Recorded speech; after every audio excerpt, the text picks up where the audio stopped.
What's going on, YouTube? Listen up, young elder gang. This is Shoeshine Joe at you with another banger. Please make sure you like, subscribe, and share this video, fam. I hope this video get at least 100,000 likes. In this video, you will find history definitions, scripture information, and best of all, what we Americans have been deprived of from the beginning, the truth. Keep in mind, this content used in this video is intended for entertainment, educational, and informational purposes only. We will give you the total truth as we best understand it today. Be sure to hit that like button, young elder gang. Hit that subscribe button. If you're new to the channel, hit that bell, and don't forget to check back with us every day for new content. Did you know over 70% of our bodies and our planet is water? But what if that lifeblood is turning toxic? The truth may chill you to the bone. Imagine standing on the shimmering shores of California, gazing out at the endless blue. Now picture, just below the surface, a swirling graveyard, the Great Pacific Garbage Patch, twice the size of Texas, suffocating ocean life. But that's just the tip of the iceberg. Toxins, microplastics, industrial waste, even pharmaceuticals are dumped into rivers, lakes, and the very tap water in your home. And it's not just accidental. Chemicals like fluoride linked to brain and bone damage are added intentionally, all under the guise of safety. But who benefits when the water is laced with poison? Every sip, every shower, every drop you trust may be quietly eroding your health, your mind, your spirit. Water, once sacred, is now a weapon used against us by those who profit from our ignorance. Can we reclaim the elixir before it's too late? The time to wake up is now. Because if we lose our water, we lose everything. Water has been sacred to mankind since the dawn of time. The human body is made up of 75 to 85% water, and without it, life on Earth as we know it would end. We are only alive because water is alive. Yet water all over the world, including the water we drink every single day, is being mindlessly polluted and willfully poisoned. Will this nightmare be the true downfall of mankind? One of the most wonderful places to appreciate the vast power of water on a physical and spiritual level is from the shore of any great ocean. From that viewpoint, the water seems eternal and ethereal all at the same time. Imagine you are standing on the sun-kissed beaches of California looking out into the reaches of the Pacific Ocean. Travel in your mind across the water for 100 miles or so, and soon you will see the edges of a great island that spans the blue waters as far as an eagle can see. Welcome to the Great Pacific Garbage Patch, GPGP. First discovered in 1997, this once living, breathing body of water filled with the most amazing array of life on Earth is being choked to death by mankind's laissez-faire consumer mentality. This horrific scene is manifested in a swirling gyre of life-sucking garbage and microplastic twice the size of Texas and growing every day. The GPGP was the biggest garbage patch until just recently, when a new floating dump upwards of 1 million square miles in size, bigger than the country of Mexico, was found in the South Pacific. Those who have seen these monstrosities up close are utterly horrified because they know that what they see floating on top of the water pales in comparison to what lurks just beneath and that which lays in a tangled, life-choking mass on the ocean floor. As appalling as it is, these vast stretches of ocean trash are but a visual manifestation of the total disregard for the natural world, and water in particular. These garbage patches not only represent obscene consumerism, but also industrial greed. Not only do corporate entities not care about the welfare of nature, they use it intentionally to sabotage the human race in their quest for wealth, power, and control. By destroying water with garbage, sewage, and hazardous waste, they also destroy one of the most fundamental elements of human life, energy, and solace. The clean water our grandparents took for granted just a few short decades ago is now in serious peril. Rivers, lakes, streams, and oceans carry the bulk of the world's toxic waste. The very rain that falls from the sky is contaminated with industrial toxins, heavy metals, and a whole host of other life-sucking chemicals. Even the water from public municipal sources, once touted as the cleanest drinking water in the world, is no longer fit for drinking, much less bathing or watering your garden or the commercial crops we rely on for sustenance. Never mind fecal matter in the water, these days we should be more concerned with industrial pollutants, urban and rural runoff, and a frightening array of pharmaceutical drugs in the billions of gallons of feces and urine that are flushed down the toilets of millions of Americans every single day. These and many other toxic substances are increasingly difficult to remove using the water purification systems employed throughout the Western world today. And just imagine those countries that don't have such sophisticated systems. As if all this weren't bad enough, we also have to contend with pollutants and pharmaceuticals like fluoride and chlorine that are intentionally added to our water after it has been through the purification systems and before it is sent to our water taps. Chlorine is nasty stuff, but at least it is fairly easy to filter out or allow to evaporate before drinking. On the other hand, fluoride and other pharmaceuticals are extremely difficult to remove. It's hard to believe that in this day and age that fluoride, an FDA-approved drug first introduced to drinking water in the 1940s, is still being added to municipal water systems around the world. This crime against humanity was based on a lie of epic proportions, and it's high time to expose the perpetrators and take control of our water and make it whole again. It is well known that pre-farming cultures had very little, if any, dental decay due to a whole food diet that did not include a lot of sugary and floury foods which cling to teeth and create a cavity-producing biofilm that is very hard to remove with brushing. This simple fact is proof that humans, along with the rest of the animal world, were created with decay-resistant teeth. Today, both human and animal diets are filled with sticky foods which not only cause oral decay but are detrimental to overall health. Cavities were pervasive in the colonial and post-colonization era because Europeans simply didn't understand the connection between hygiene and disease. That tradition carried on into the New World for at least 100 years, if not more, before they got clued in. Fluoride was first introduced to the municipal water supply of the United States in 1945. Government scientists bamboozled the American people into believing that treating the water with fluoride would strengthen tooth enamel and help prevent cavities by up to 65%. Since then, thousands of in-depth studies have proven beyond a doubt that fluoride does not prevent cavities or protect the teeth in any way. In fact, the World Health Organization has said outright that there is no difference at all in the incidence of tooth decay between the few countries that fluoridate their water and the majority of the world that does not. Not only is the addition of fluoride to drinking water ineffective, a massive body of evidence exists that proves that fluoride is extremely dangerous to human health too. At the very minimum, consumption of fluoride in water has been shown to cause irreversible dental fluorosis, which now affects 32% of American children. This drug-induced condition permanently yellows, spots, and rots teeth, starting at a very young age. Additionally, accumulation of fluoride in the bones and joints causes skeletal fluorosis, which is a permanent and incredibly painful condition that leads to severe arthritis, bone diseases, and bone cancer. Fluoride is also known to affect the brain, particularly in the early developmental years of childhood. Not only is the damage compounded over a lifetime of exposure to fluoride, but damage at all levels is permanent. The Illuminati's Agenda 21 ensures that fluoride is added to water to sedate and impede the mental capacity of the masses. The key to avoiding becoming a fluoride zombie is to know the facts. Naturally occurring fluoride is a mineral called calcium fluoride. It is found in very small amounts in certain types of rocks and in the soils and water they are associated with. On the other hand, the types of fluoride used in the dentist's office, ADA-approved toothpastes and mouthwashes, and in water fluoridation are sodium fluoride, sodium silicofluoride, and fluorosilicic acid, aka hexafluorosilicic acid. All of these types of fluoride are extremely toxic, USDA-certified pharmaceutical drugs that do not occur in nature anywhere. The fluoride found in dental products and drinking water are hazardous wastes generated during the manufacturing of steel and aluminum, chemical fertilizers, and nuclear weapons. Aside from their inherent toxicity, they are further contaminated with a whole host of life-sucking poisons, including aluminum, lead, and arsenic. Actually, the U.S. government's own toxicity scale lists fluoride as being just slightly less deadly than arsenic. To give you an idea of the poisonous nature of fluoride, most of the old smelter sites where this garbage first came from are now abandoned Superfund sites polluted with the very chemicals they are now putting in our water. Additionally, the vast majority of these fluorides are imported to the U.S. from China, a country not known for the quality of its environmental and manufacturing ethics.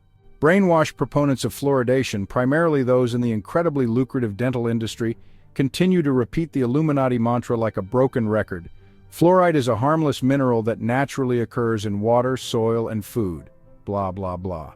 The undeniable truth is that these people are even more brainwashed than the general public because they've been deeply indoctrinated into the society by the higher education system to toe the Illuminati agenda. It's curious to note that fluoride is a drug that requires a prescription to obtain.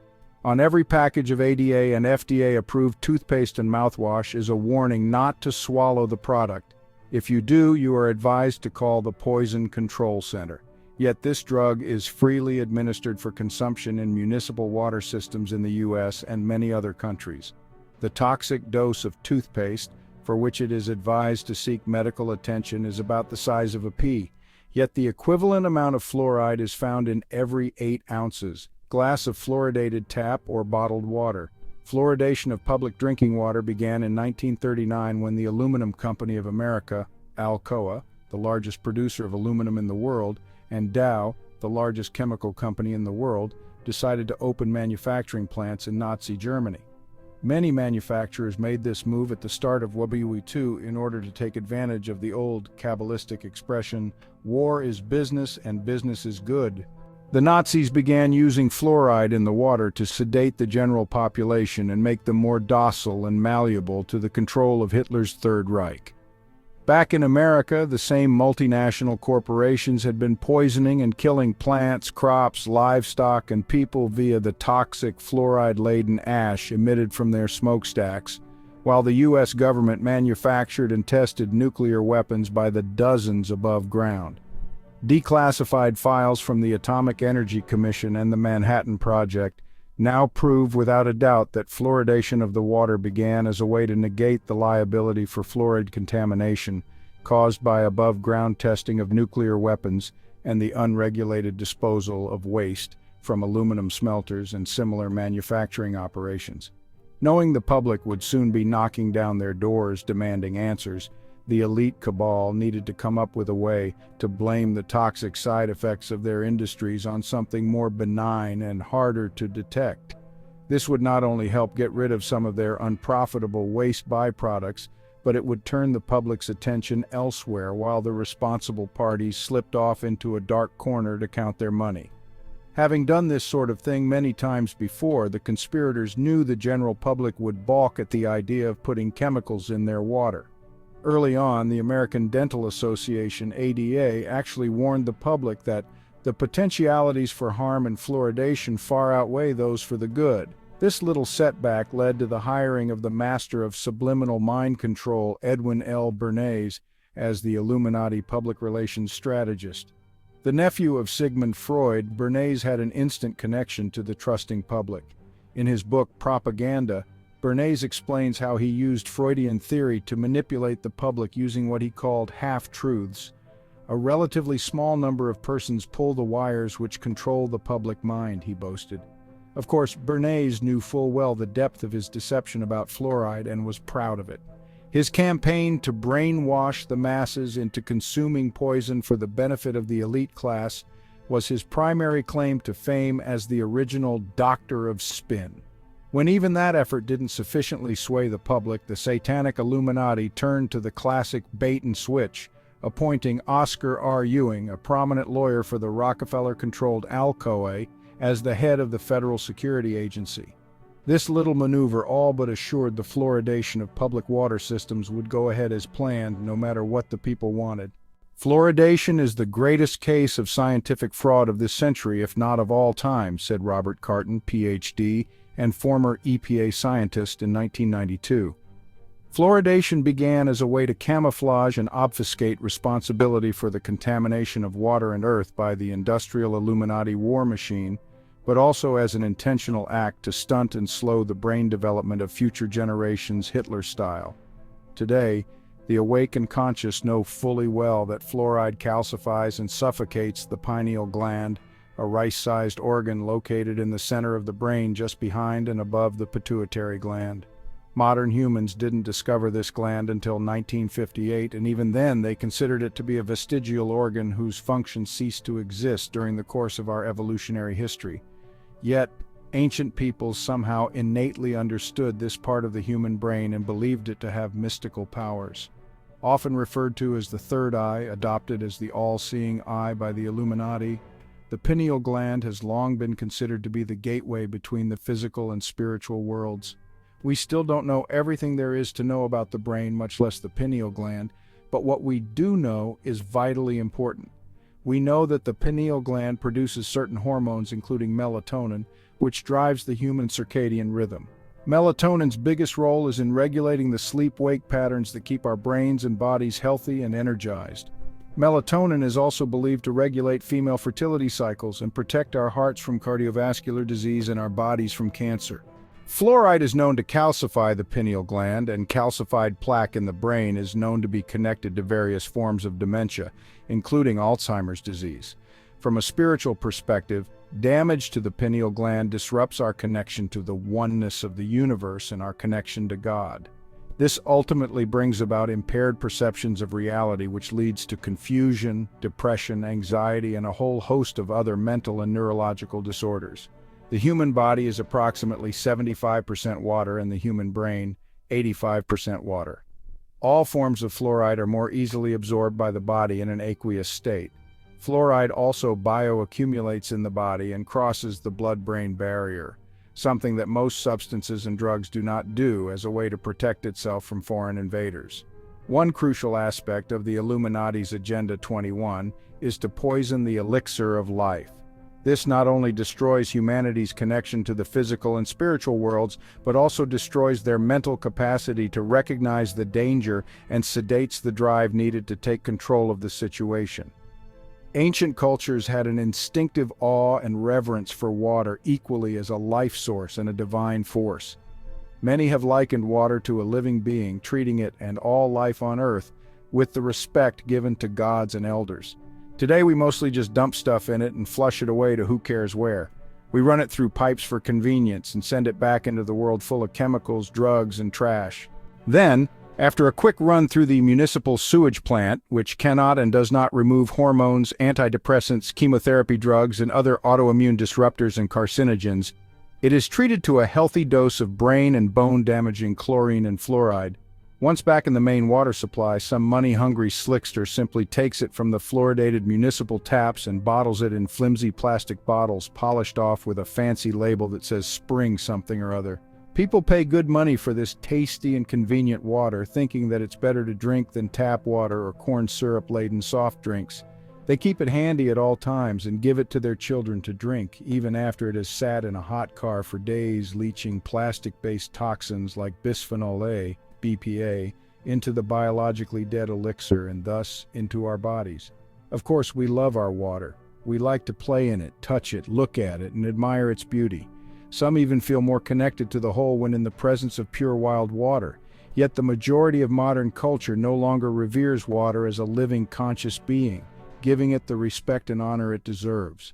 But that is about to change, for new research is confirming what ancient people have always known. Water is alive. And while they have tried hard to kill the living water, we've still got hope. Let's be clear about this.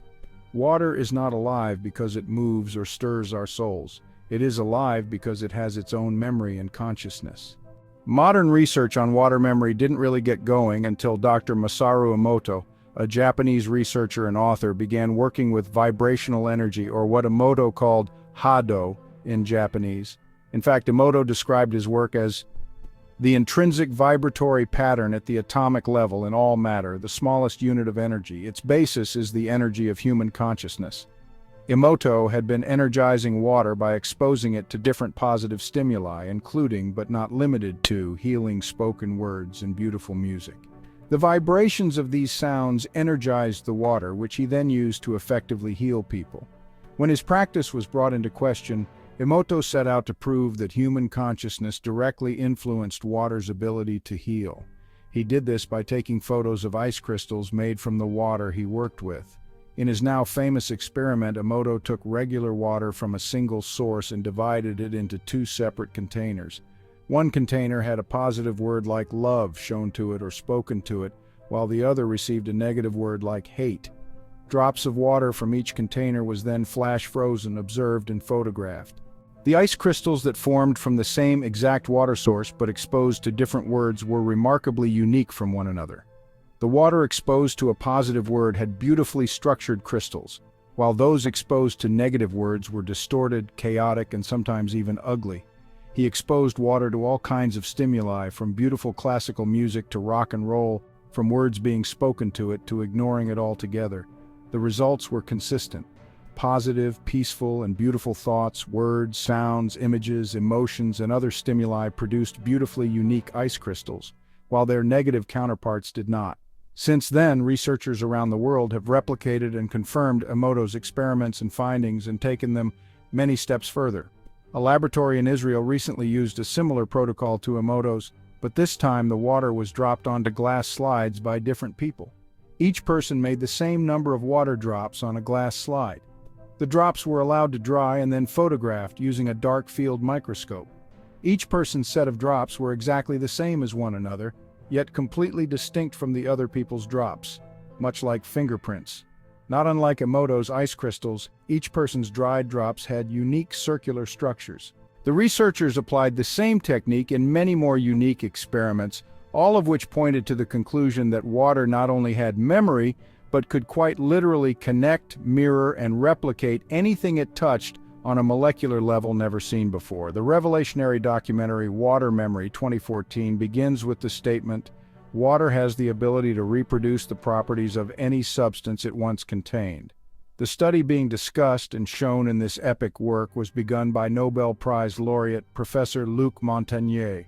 Despite being forced to do his research in a subpar lab by his professorial co-workers who thought he was nuts, Montagnier continued to study the way water had the ability to hold, carry, and transmit very specific information to another and separate body of water.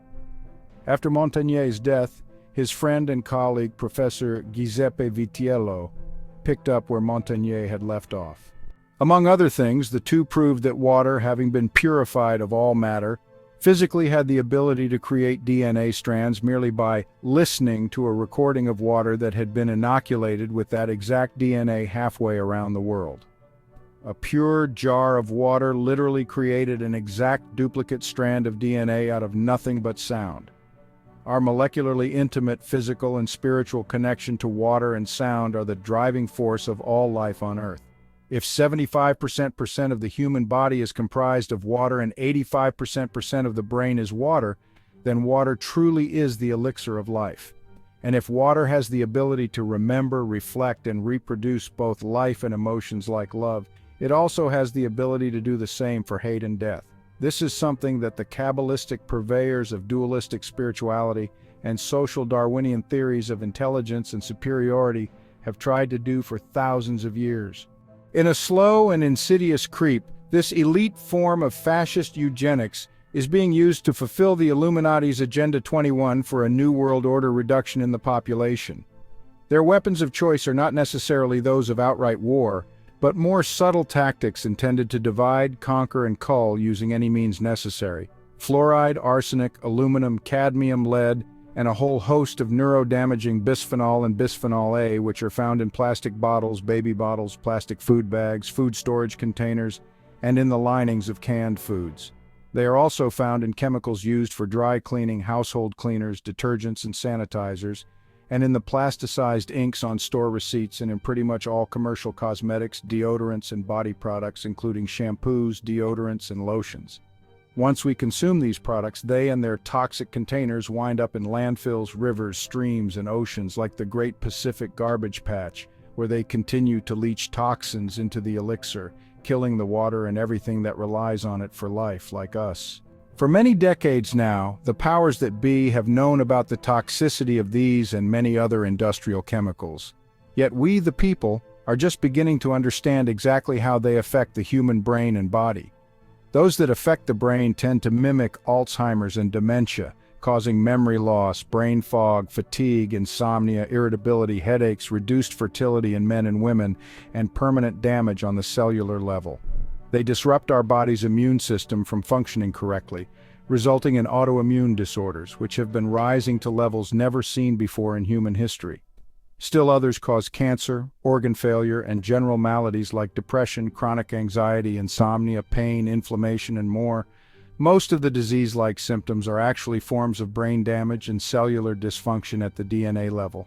The massive amount of toxins now found in our drinking water and in bodies of water that we rely on for food, drink, and even recreation are burning out the human brain and shutting it down like a light-dimming switch. At the very least, these toxins weaken the brain and the immune system, which if healthy would fight off true diseases naturally. But as it is, the elixir of life is being destroyed with glutinous abandon. And by this act, the human population is not only being pacified and preoccupied with illnesses, but being slowly poisoned to death through the divine waters that we need in order to survive. But it doesn't have to be like that.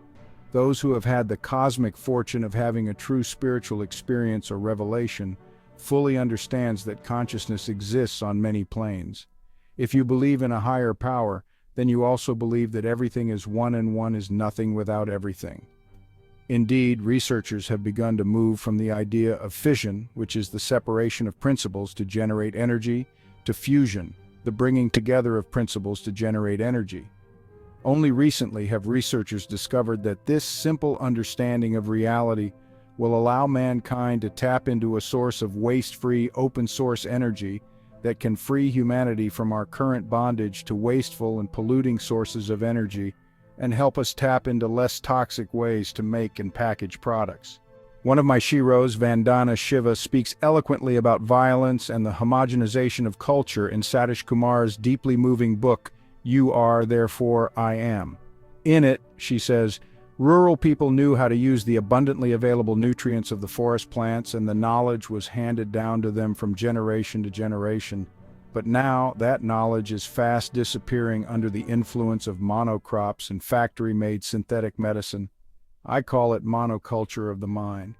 This is such an appropriate and descriptive view of how we have allowed ourselves to become herded, misinformed, and myopic on the state of our natural world, and how we, as a tribe of people, have put our faith in a single, violent, and myopic system that values money and power above all of the life on Earth and the Earth itself. Isaac Newton alluded to that which modern man has forgotten when he said, "What we don't know is an ocean."